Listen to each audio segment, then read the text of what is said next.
Bienvenidos a este estudio bíblico, qué bueno que nos acompañan. El día de hoy tenemos el magnífico estudio de Santiago capítulo 2. Mi nombre es Luis López, me acompaña mi esposa Sandy y como siempre les recordamos, las notas de este estudio están en la descripción de este episodio. Santiago, como suele suceder, la palabra es viva, poderosa y eficaz, así que tiene mucho poder y sin importar si son capítulos grandes como el Salmo 119 o pequeño como el Salmo 150. Santiago 2, la verdad tiene pocos versos, pero tiene mucha esencia, tiene mucho. Sandy, leí un par de aspectos culturales que me gustaría mencionar antes de ir de frente a la escritura.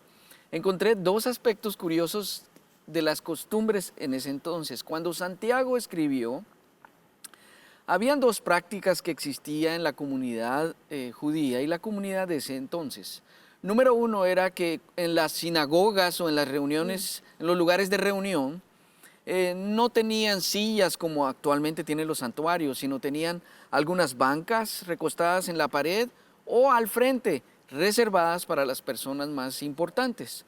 Entonces, el resto de la congregación se sentaba en el suelo o se ponía de pie, asumo yo, en la parte de atrás para no tapar a los que estaban sentados. Ese es un aspecto interesante que tenemos que tener en cuenta. El segundo aspecto interesante es que en ese entonces era muy común usar anillos. Y lo que leí es que usaban anillos en todos los dedos, menos en el dedo de en medio, pero todos los dedos usaban anillos. Incluso existía el negocio de renta de anillos, de tal manera que tal vez yo no tenía anillos de oro, pero tenía una fiesta y yo podía ir y alquilar anillos de oro para todos mis dedos y después de la fiesta los devuelvo. Entonces podía dar buena impresión como que tuviera anillos de oro.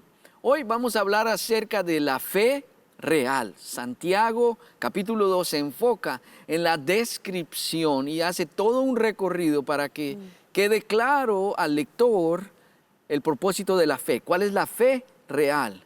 Y aquí empieza de una vez hablando acerca de cómo un verdadero cristiano, un cristiano maduro, no se basa solo en sus creencias, en sus conocimientos y en una teoría intelectual. Un cristiano maduro manifiesta sus obras, no se enfoca en todo palabrerío y todo el conocimiento que tiene, sino manifiesta sus obras, manifiesta lo que él es, lo que su fe se expresa a través de sus acciones, ¿sí? Como dice la frase común, tus acciones hablan más fuerte que tus palabras. Entonces, en eso consiste la fe real. Y en la primera sección, Santiago empieza a hablar del trato hacia los demás.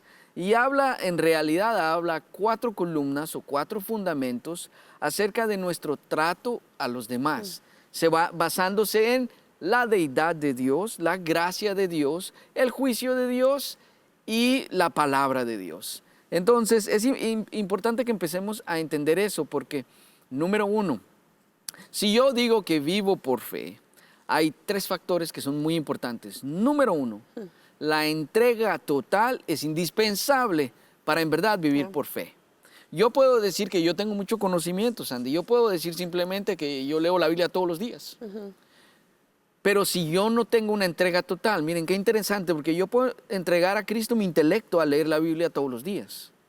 Pero no es sino hasta que yo entrego mi corazón y mi ser completo, cuando yo verdaderamente estoy rindiéndome al Señor y permitiendo que su fe se manifieste a través de mis acciones.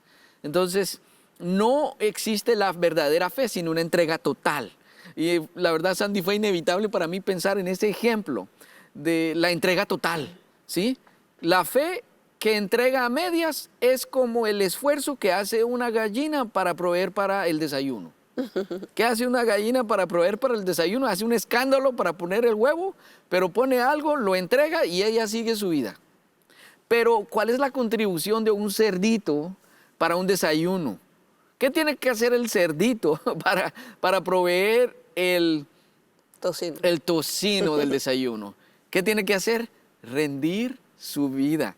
La fe de gallina no existe, señores. Necesitamos la fe del cerdito que se entrega completamente.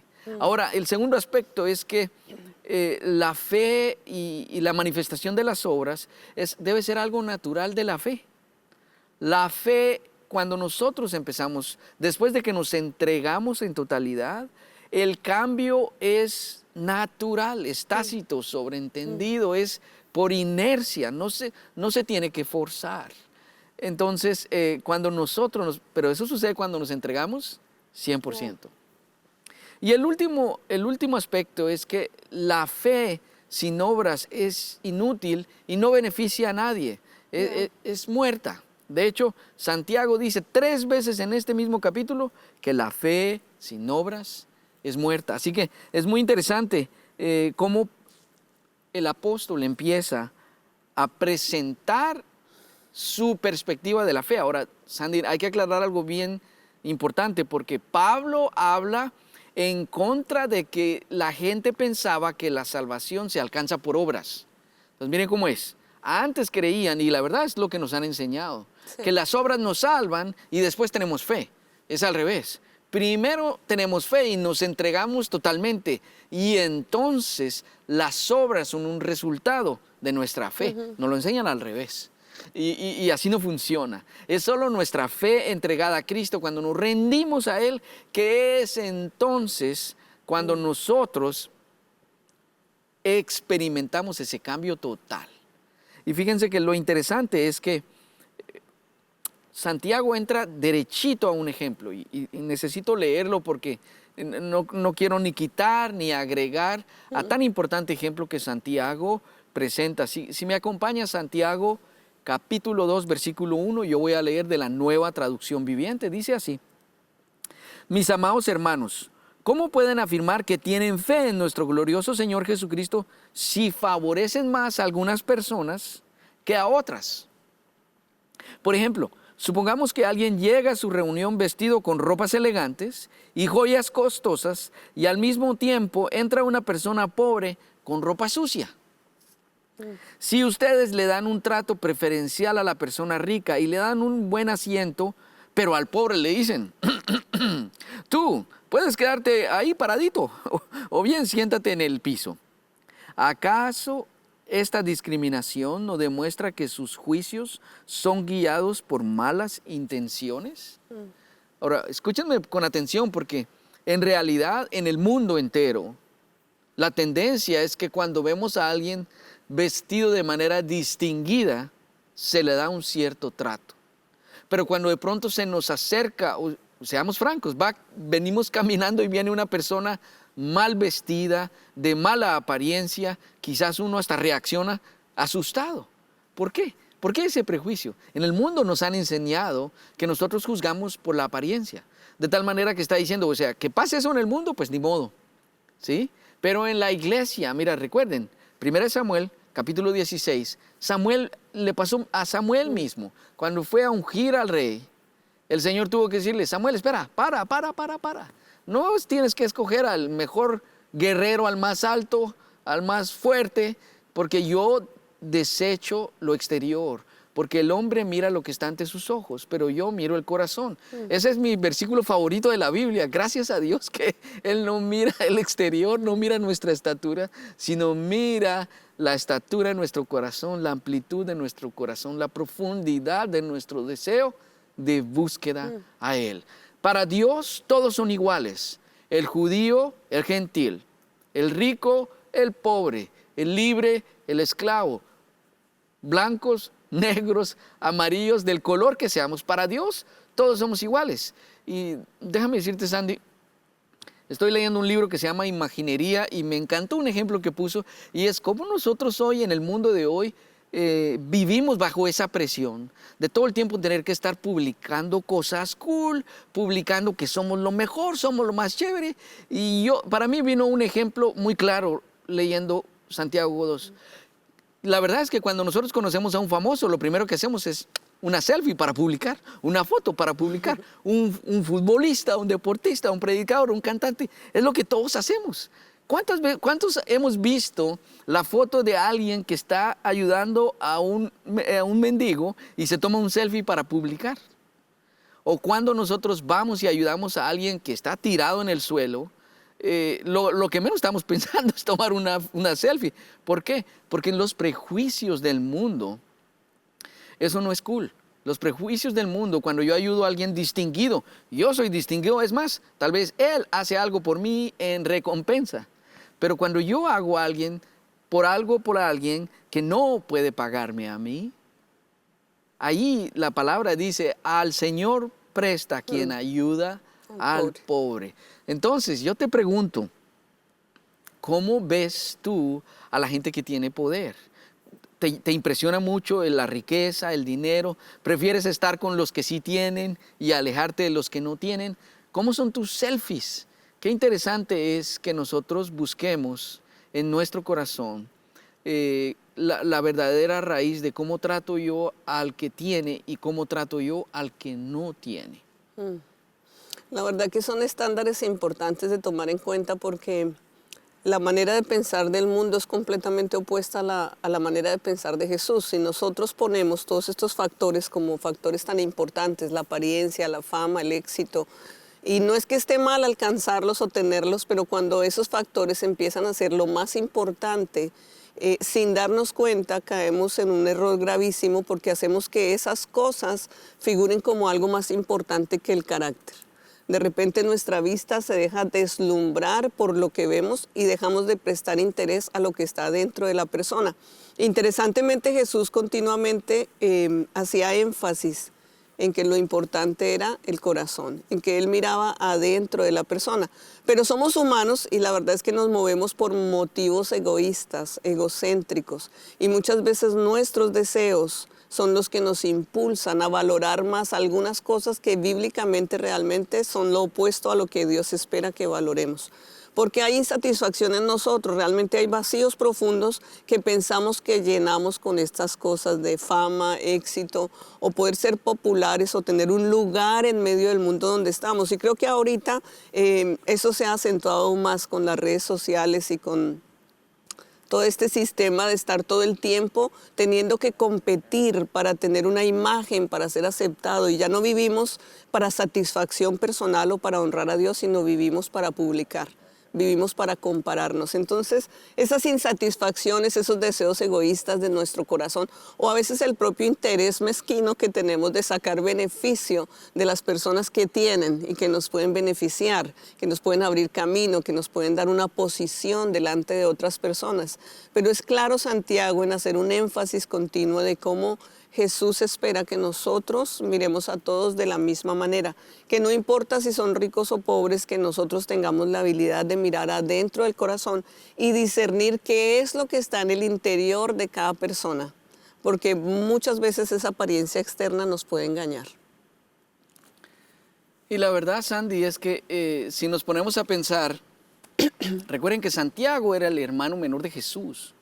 Entonces, Santiago está hablando algo que vio a Jesús modelar constantemente.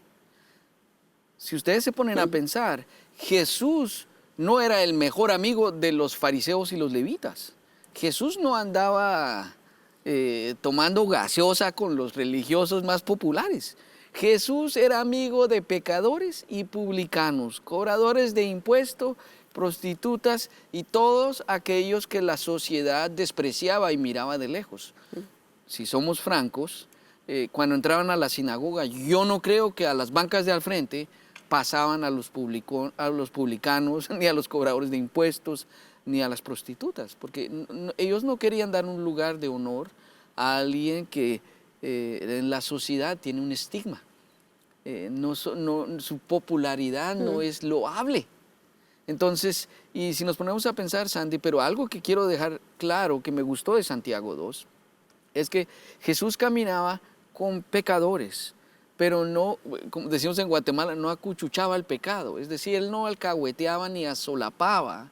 Él compartía con los pecadores, pero confrontaba su pecado. Los amaba, los hacía sentir aceptados y que había un camino, había una solución. Pero siempre confrontaba el pecado. Jamás se sentaba con mesa y se hacía loco con los pecados. Toda persona con la que se sentó, número uno, Jesús dirigió la conversación, tomó el control y confrontó el pecado. Eso es lo que tenemos que hacer nosotros. Aprovecho el comercial, Sandy.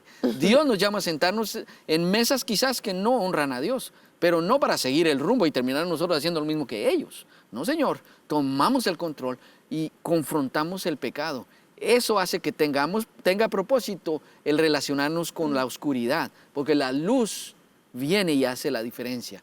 Pero ¿qué diferencia hace que me siente con la oscuridad y yo actúe como oscuridad? No hay nada. Pero bueno, el punto que me toca a mí decir en este momento es que Jesús venía de un lugar pobre. Jesús vino de Nazaret. ¿Recuerdan la frase? Podrá salir algo bueno de Nazaret. Nazaret no era una ciudad conocida por su riqueza, por su progreso. Era una ciudad pobre. Jesús conoció la pobreza. Él creció su niñez, su infancia, su vida alrededor de una sociedad escasa. No era opulenta, no era próspera o con abundancias, ¿ok? Entonces, una ciudad pequeña, con muchos callejones, muchas calles que lo pierden, pero sin embargo, Jesús, escuchen, Sandy, en el Antiguo Testamento la presencia de Dios estaba en el tabernáculo, luego la presencia de Dios estaba en el templo, pero cuando Cristo vino a la tierra, la presencia misma de Dios estaba dentro de Él, caminaba con Él, iba con Él. Después que Jesús resucitó, la maravillosa realidad es que la presencia de Dios habita dentro de ti, habita dentro de mí, habita de manera independiente en cada creyente individualmente y en la iglesia de manera colectiva. Qué maravilloso Dios que siempre ha buscado estar cerca de nosotros. Entrando al punto número 2, que se llama la gracia de Dios, quiero leerles el versículo 5 que dice: escúcheme, amados hermanos, ¿no eligió Dios a los pobres de este mundo para que sean ricos en fe?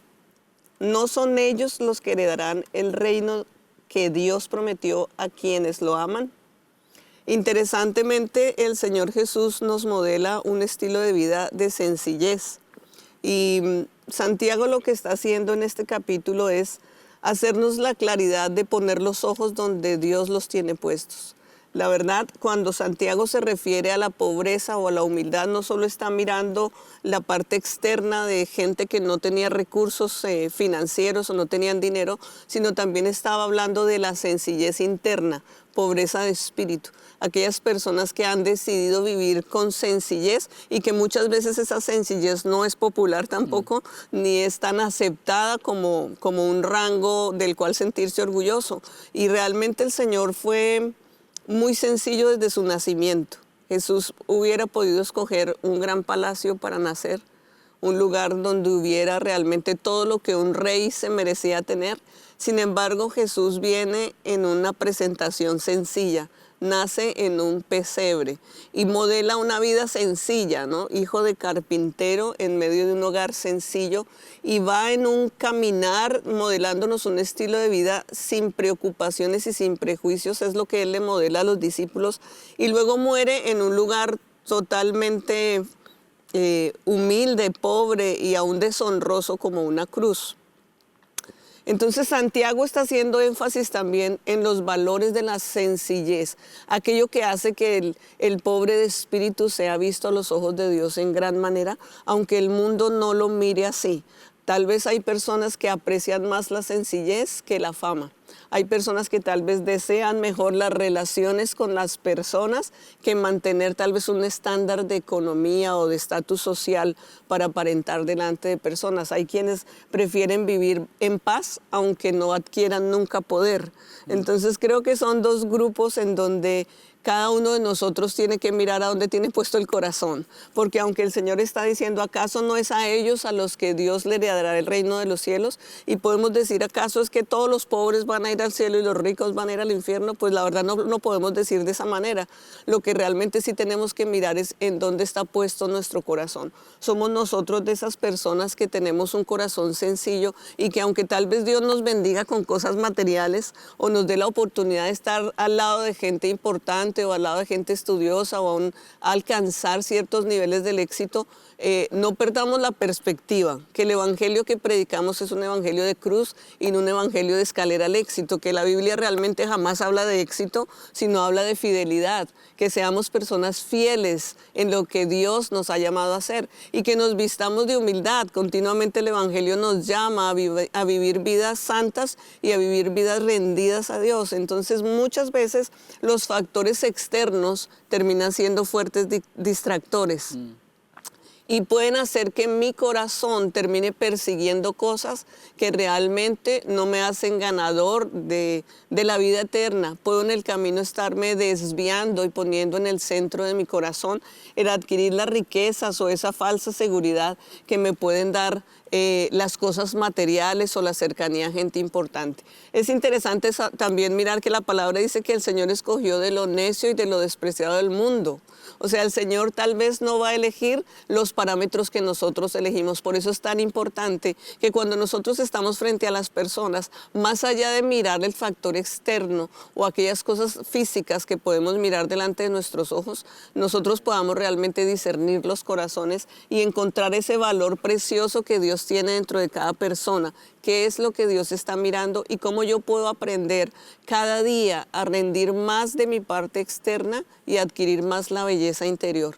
El Señor no espera que nos desgastemos aquí en las mismas cosas que se desgasta el mundo, en perseguir los mismos logros y en llenarnos de las mismas cosas materiales que un día se van a quedar aquí, porque el día que nos llame el Señor a su presencia, nada de eso se va a ir. Lo que se va a ir realmente son esas joyas que yo he puesto en mi vida interior y realmente voy a poder llegar delante de Él con una claridad más firme de qué es lo que realmente el Señor espera que yo persiga. Corazones sencillos, esa pobreza interna que también nos hace ser capaces de entender, porque muchas veces la pobreza física nos hace más sensibles por nuestra necesidad. Cuando no tenemos recursos somos mucho más vulnerables y mucho más sensibles al Señor. Con mucha más facilidad venimos delante de Él y nos rendimos porque necesitamos de Él.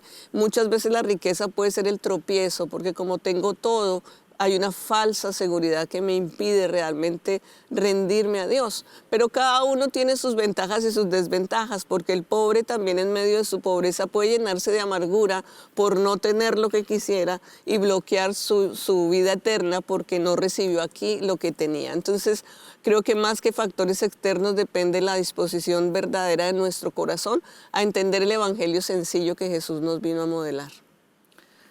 Me gusta esa claridad que dijiste, porque esto es lo que pasa. No quiere decir que los pobres derechito al cielo y los ricos derechito al infierno, para nada. El pobre tiene que tratar esa amargura y hacer una entrega total a Cristo para que Él pueda sanarlo, restaurarlo y llevarlo a la vida que Él ha destinado para él en este lado de la eternidad. Y el rico tiene que tratar con ese orgullo y tener una entrega total a Cristo, para entender la razón por la cual el Señor le ha permitido tener esos bienes y cómo administrarlos de manera que no le beneficien solo a él, sino al prójimo.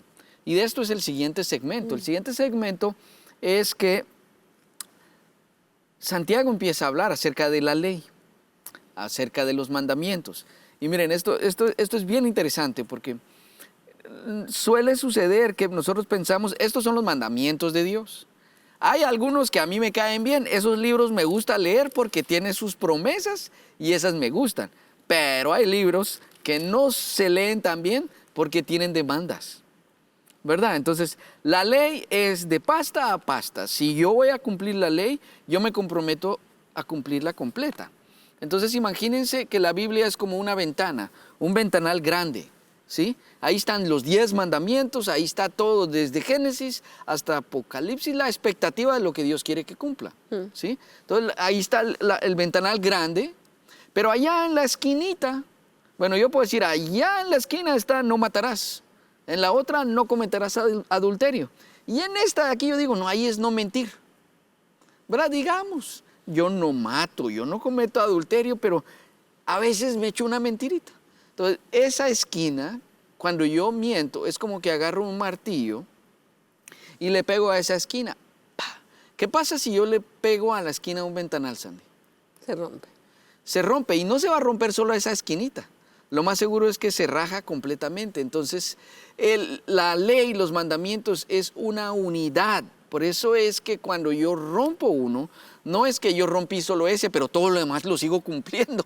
Realmente es que se afecta la unidad de mi relación con Dios, es afectada.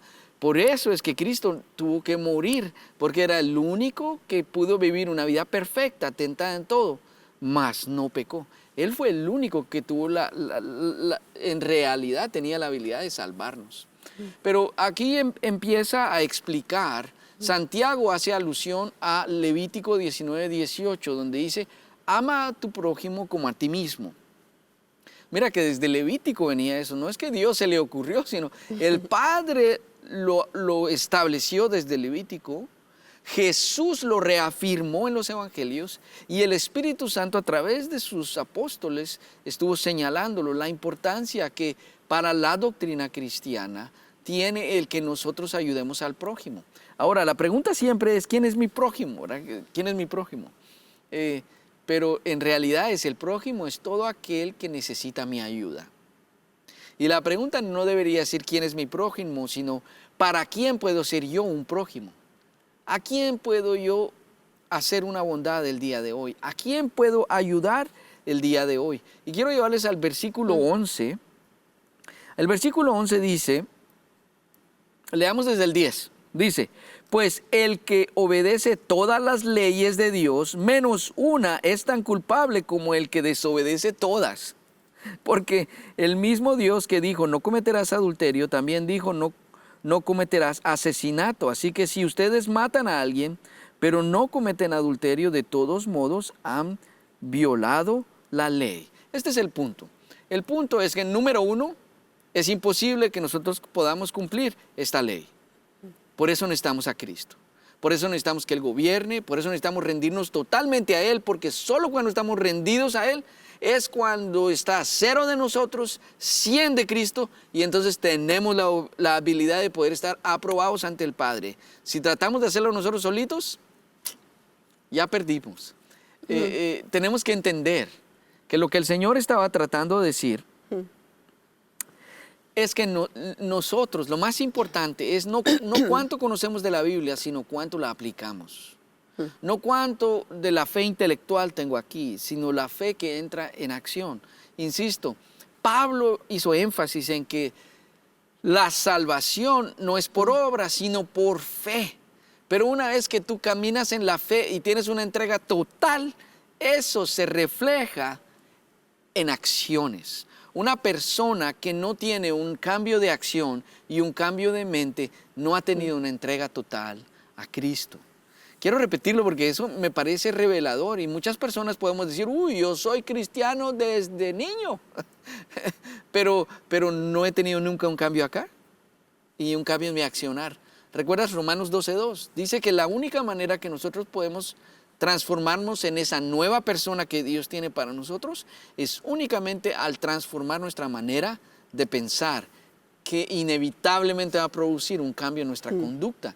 Y termino diciéndote esto, en Mateo 23:23, Jesús le reclamó a los fariseos porque ellos cuidaban de detalles pequeñitos y dejaban pasar cosas grandes, los mandamientos grandes, aquellos principios que eran fundamentales para la fe, los dejaban pasar por andar cuidando pequeños detalles.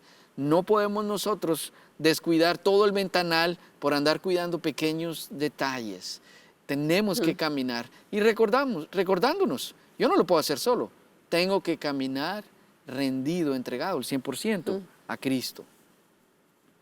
Yeah. El número 4, la cuarta columna que Santiago presenta es el juicio de Dios. Quiero leerles el versículo 12, dice, entonces en todo lo que digan y en todo lo que hagan, recuerden que serán juzgados por la ley que los hace libres. No habrá compasión para quienes no hayan tenido compasión de otros, pero si ustedes han sido compasivos, Dios será misericordioso con ustedes cuando los juzgue. Sabemos que somos salvos por gracia, que es un favor inmerecido, que no hay nada que nosotros podamos hacer para ganar o heredar esa salvación, es un regalo de Dios. Pero la palabra nos deja en claro a través de Santiago que tengamos presente que vendrá un juicio ¿verdad? Sobre todos nosotros, y que tenemos que tener cuidado en lo que hacemos, que debemos tener cuidado en la manera como nos comportamos. La palabra dice que Dios aborrece los ojos altivos.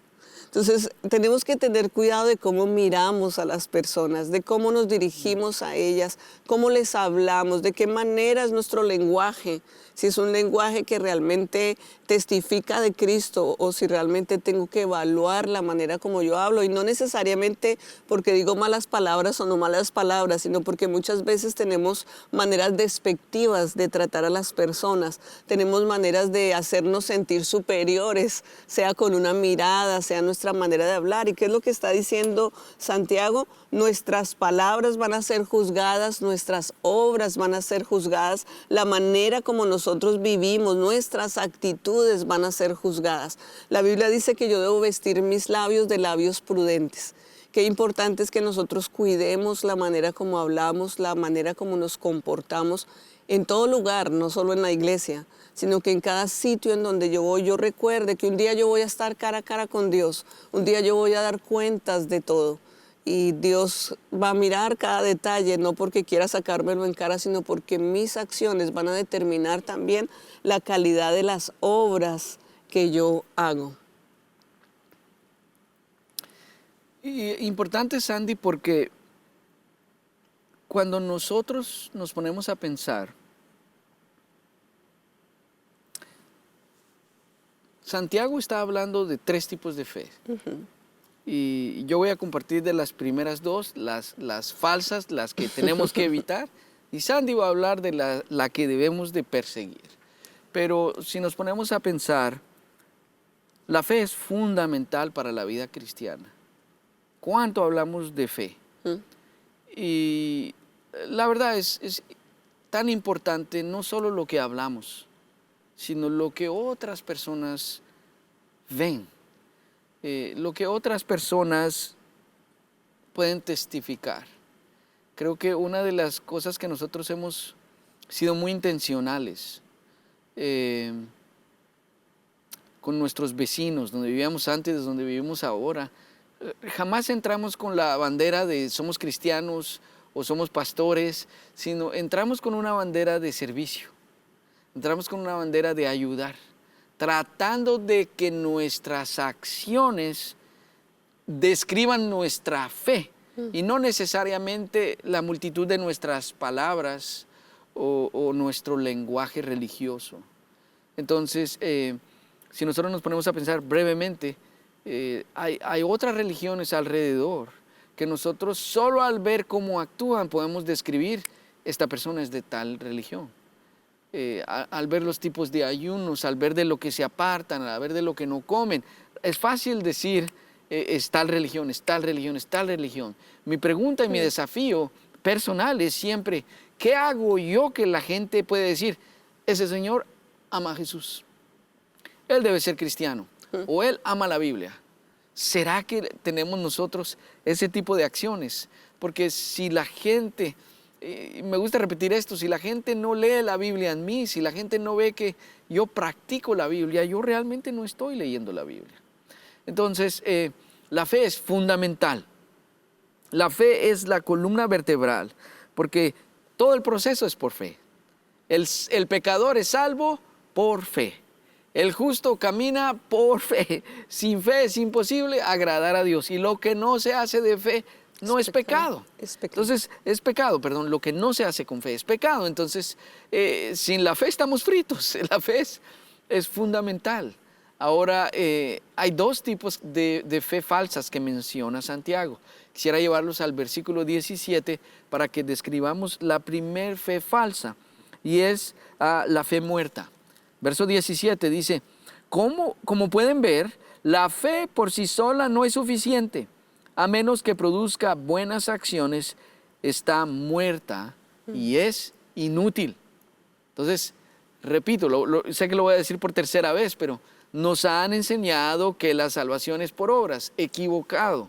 La salvación es por fe, pero cuando yo creo en fe y me entrego al 100, una entrega total, el resultado va a ser obras que demuestran ese cambio que he tenido. Cuando mi fe sea viva, va a haber un cambio de pensamiento que va a generar un cambio de conducta. Pero cuando la fe es muerta, ¿qué está pasando? No pasa nada, es inútil. Entonces, miren el ejemplo que pone aquí Santiago. O sea, entra una persona a la iglesia que está mal vestida y mal comida, está demacrada, pálida, casi se desmaya. ¿Qué pasa? Hagamos el escenario. Aparece un cristiano con la fe muerta, termina el servicio, le dice, uy, váyase y abríguese porque está haciendo frío. Y la próxima coma porque casi se desmaya aquí en la alabanza. ¿Sí? Ni le pasó por alto que era una oportunidad para demostrarse prójimo. ¿Qué hace una persona con la fe viva? ¿Qué haría una persona? ¿Qué harías tú antes de responder? ¿Qué harías tú si entra una persona a tu iglesia mal vestida y mal comida, casi desmayándose? ¿Te cambias de silla tres filas adelante? ¿O te detienes y le dices, necesita algo? Te quitas la chaqueta, le das la chaqueta, le llevas a comer. ¿Cómo está nuestra fe? Y la verdad es que si nosotros nos ponemos a pensar, la palabra dice, en la parábola del buen samaritano, miren lo que pasó. En el buen samaritano, Jesús intencionalmente describe a dos personajes que tenían una formación religiosa, digámoslo de esta manera, dos personajes que tenían la fe intelectual, el conocimiento teórico de este texto, ¿ok? Pero no practicaban su fe a través de las obras. ¡Qué tremendo! Pasó un sacerdote, el encargado de enseñar la palabra, de enseñar la ley, y cuando vio a ese necesitado, ese que salió y se desmayó, salió del servicio y se desmayó porque estaba mal vestido, mal alimentado, y la historia dice que el sacerdote da un rodeo, cruza la calle y sigue, para no acercarse a la chusma. ¿Sí? Segundo personaje, la segunda escena, es el levita. El levita era aquel que copiaba los textos y era enviado donde no había una sinagoga, era un misionero, era un evangelista. Es decir, tenía conocimiento del texto, pero no ejercía su fe por medio de las obras, lo dejaba en lo intelectual. La fe muerta es una fe solo intelectual. ¿Qué pasó con el buen samaritano? No tenía formación religiosa. Es más, los samaritanos, los judíos, no los trataban. Hay un contexto que no me da tiempo ahorita de decirlo, pero es imposible acercarte a Cristo y no ser transformado. Es como es imposible que tú toques un cable de 220 voltios y seas el mismo. Jamás. Eso pasa con Cristo. Y la segunda fe es la fe de los demonios. El verso 19 dice así. Tú dices tener fe porque crees que hay un solo Dios. Bien hecho. Aún los demonios lo creen y tiemblan y son aterrorizados. Entonces la segunda fe es la fe emocional. La fe de los demonios. ¿Sabías tú que los demonios tienen fe? Los demonios creen que existe Dios. Número 2, los demonios creen en la deidad de Cristo. Ellos mismos declararon, Jesús, Hijo de Dios, ¿qué tienes con nosotros? Y Jesús tuvo que callarlos. Los demonios tienen noción que hay un lugar de tormento. Los demonios saben que Jesús es el juez. Y por último, los demonios se someten a la palabra. Cara, sí que tienen fe esos demonios. Mira las cosas que creen los demonios y tiemblan. O sea, pero esa no es la fe que agrada a Dios. ¿Te das cuenta? No es ni la fe intelectual ni la fe emocional. La fe que agrada a Dios es la que Sandy nos va a decir en este momento. La tercera fe, que es la fe verdadera, es la fe dinámica. Quiero leerles el verso 21. Dice, ¿No recuerdas que nuestro antepasado Abraham fue declarado justo ante Dios por sus acciones cuando ofreció a su hijo Isaac sobre el altar? Ya ves, su fe y sus acciones actuaron en conjunto. El verso 25 dice, Rahab, la prostituta, es otro ejemplo. Fue declarada justa ante Dios por sus acciones cuando ella escondió a los mensajeros y los ayudó. Es interesante cómo Santiago nos pone dos ejemplos muy claros de lo que es la fe dinámica. La fe dinámica, que es lo que hizo ahí a través de Abraham y de Rahab. Hombre y mujer representan una fe dinámica. ¿Por qué? Porque lo primero que sucede es que la mente de cada uno de ellos reconoció la verdad. Número 2 es que el corazón de cada uno de ellos fue conmovido por la verdad. O sea, Dios le está pidiendo a Abraham en sacrificio a su hijo y Abraham lo entiende en su mente, lo duele en su corazón, pero luego es movido a la voluntad de obedecer aquello a pesar de que su corazón tal vez estaba quebrado en 1000 pedazos. Con Rahab sucede lo mismo, hay un entendimiento en su mente de Dios, luego hay un entendimiento en su corazón que es conmovido por la verdad. Ella sabe que ese es el Dios verdadero, aunque aún todavía no lo conoce. Ella identifica que esos espías tienen al Dios verdadero y ella es movida a accionar. Ella decide arriesgar su propia vida. Abraham estaba entregando a su hijo y en este caso Rahab estaba casi que entregando su propia vida. Estaba diciendo, yo me pongo en riesgo para cumplir el plan de ayudar a estos espías a continuar con el evangelio. Entonces, ¿qué es la fe dinámica? La fe dinámica es reconocer en nuestra mente la verdad de la palabra, pero no se queda solamente ahí, sino que es conmovido nuestro corazón. Hay un mover adentro nuestro que no nos deja tranquilos, pero entonces luego viene un impulso de la voluntad. La verdadera fe es fe y acciones juntas, es que creo y entiendo los principios de la palabra, pero los obedezco. Ese es el punto. Obediencia, fe es obediencia. No es solamente el acto de decir yo creo en Jesús y su gracia me hizo salvo y no entender que la gracia me capacita para un nivel de obediencia mayor. Que antes de la gracia pues yo solo caminaba por la ley y obedecía a la fuerza, pero que cuando vino este sacrificio de Cristo y ese entendimiento de que yo fui rescatado por gracia, pero que me ha capacitado con un amor mayor hacia el Señor, que me impulsa a responder en obediencia, aunque esa obediencia implique sacrificio, aunque esa obediencia implique renuncia, aunque esa obediencia implique dolor, incomodidad, que yo tenga que salir de mi zona de confort. No fue fácil para Abraham ni para Rahab cumplir con aquello que Dios estaba pidiendo. Pero cada uno de ellos fue visto por Dios y justificado por Dios por las acciones que ellos tomaron, por el corazón de obediencia con el que respondieron, cumpliendo lo que Dios les estaba pidiendo, a pesar de que eso implicaba un gran dolor en su corazón o un riesgo de vida. ¿Qué tan dispuestos estamos nosotros realmente a vivir una fe verdadera? Es fácil tener una fe intelectual, estudiar la palabra y saberme la escritura como una letra muerta.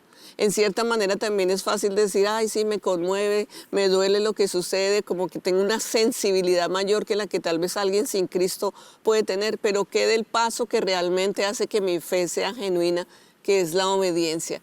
¿Qué cosas me ha estado pidiendo Dios? Y el Señor es fiel en esperar que pasemos procesos de rendimiento, pero en cada temporada de nuestra vida nos pide un nivel de obediencia, porque Él se ha revelado aún más a nuestra vida. Así que nos halle el Señor con una fe dinámica, con una fe que está lista a entender con la mente, a abrazar con el corazón, pero a accionar con los pies de la obediencia en lo que Dios nos está llamando a hacer. Sandy, escribiste algo, espero decirlo bien para ir cerrando. Fe no es creer a pesar de las evidencias, sino obedecer a pesar de las consecuencias. ¿Qué le tomó a Abraham? Abraham no creyó basado en las evidencias. ¿Cuáles eran las evidencias? Bueno, aquí está mi hijo, que me esperé 25 años por él, y ahorita Dios me está pidiendo que lo dé en holocausto, ¿ok? Él no creyó basado en las evidencias, pero obedeció sin importar las consecuencias. Él sabía quién era Dios. Él subió al monte y dijo, bajaremos, subiremos a adorar con mi hijo y bajaremos. Él sabía que Dios iba a hacer algo. Rahab, ella no creyó en las evidencias. ¿Cuáles eran las evidencias? Jericó, todos, incluyéndome a mí y mi familia, vamos a morir. Pero obedeció sin importar las consecuencias. Escondió a esos espías, los protegió, les dio hasta instrucciones. ¿Y qué logró? Logró ver la salvación no solo de su vida, sino de toda su familia. Y hasta se convirtió, está en la genealogía de Jesús, se convirtió en un antepasado del Rey de Reyes. Qué poderoso es cuando nosotros tomamos en serio la fe y hacemos una entrega total, no parcial ni temporal, sino total y permanente. Así que hoy este estudio termina con algunas preguntas. Quiero leer algunas y creo que quiero agregar algunas. Pero ahí donde estás, cierra tu Biblia, cierra tus notas. Si tú estás oyendo esto, quiero que medites en las siguientes preguntas. Las siguientes preguntas es, entiendo el Evangelio, que Cristo murió por mis pecados, resucitó y un día regresará. Ya reconocí que era pecador y confesé a Dios y abracé una vida nueva. He entendido que debo ayudar a mi prójimo. He entendido que la fe significa una entrega total. He entendido que la fe sin obras es muerta. Hoy quiero hacer 2 oraciones para cerrar este momento. Si tú estás ahí y tal vez no has encontrado significado en tu vida, tal vez has tratado de buscar a Dios de diferentes maneras y todo termina siendo un callejón sin salida, una religión más, doctrinas más, liturgias más. Quizás me atrevo a decirte que es porque no has tenido una entrega total a Jesús. No has caminado en la entrega de la fe dinámica, la fe real. Esta primera oración es para ti. Si te atreves hoy a creer a Jesús y entregarte totalmente, Él va a transformar tu vida. Y es entonces con esa fe y esa entrega total que va a haber obras que van a decir, esta persona es diferente. Si eres tú, di conmigo esta oración. Señor Jesús, gracias por venir a este mundo y ser tentado en todo, pero sin pecado. Gracias por dar tu vida en la cruz para salvarme. Gracias por resucitar y porque vendrás por mí. Te abro mi corazón. Vive en él. Arregla todo lo que hay que arreglar. Y ayúdame a hacer una entrega total y permanente. Si hiciste esa oración, según Romanos 10, 9 y 10, tú has nacido de nuevo. Asegúrate de congregarte en una iglesia que enseñe la palabra y estamos seguros que tu vida no va a ser igual. Y termino rápidamente con una última oración, porque estoy seguro que hay muchos que han estado escuchando, que tal vez como yo tenemos años siendo cristianos, años leyendo la Biblia, pero tal vez no hemos tenido una entrega total. Tal vez tú me has estado oyendo y tal vez tú has sido próspero y tal vez batallas con el orgullo, o tú tal vez tienes necesidad y batallas con la amargura. No sé qué es tu caso, pero no puedo terminar sin orar por ti. Acompáñame orando, repite conmigo. Di, Padre, yo te conozco tu palabra, pero necesito hacer una entrega total. Perdona si he andado en amargura, perdona si he andado en orgullo. Ayúdame a que mientras me entrego a ti, tú me indicas qué debo hacer para tener esa fe dinámica y verdadera. En el nombre de Jesús. Amén. Muchas gracias por acompañarnos. Esperamos que el Señor le siga hablando, así que busca las notas, continúa leyendo y nos vemos la próxima semana en un nuevo estudio bíblico. Que Dios les bendiga.